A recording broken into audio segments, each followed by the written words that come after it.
we're going to look at graphing this function f of x equals the square root of x plus 3, and then outside the square root minus 2. And we're going to use transformations, vertical shifts and horizontal shifts, to accomplish that.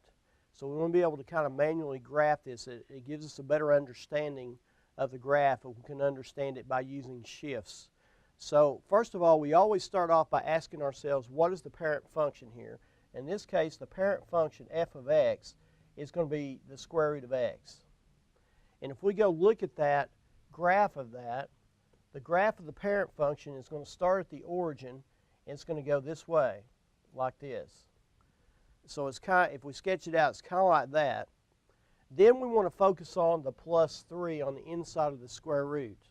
And anytime it's inside the square root, or if it's a squared function or a cubed function or whatever it is, if it's inside, then that transformation or that shift is going to be horizontal. It's going to shift the function horizontally left and right.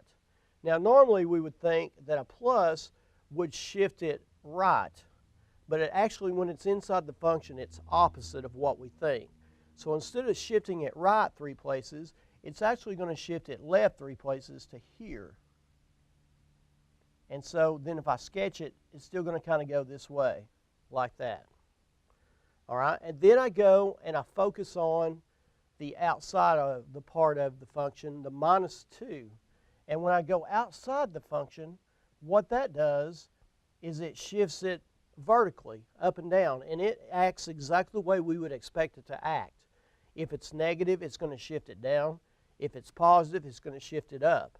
In this case, it's a minus 2. So we start here, and it's going to shift it down minus 2. So actually our graph is going to start here, and it's going to go kind of like that. Now, I'm going to verify this with the TI Inspire calculator to kind of give you an idea of exactly what I'm talking about, and to give you a little bit of help with the Inspire itself. So first of all, I'll start off with the graph page, and then I'm going to type my equation in. So I do the control key to get to the square root function, and I'm going to type in x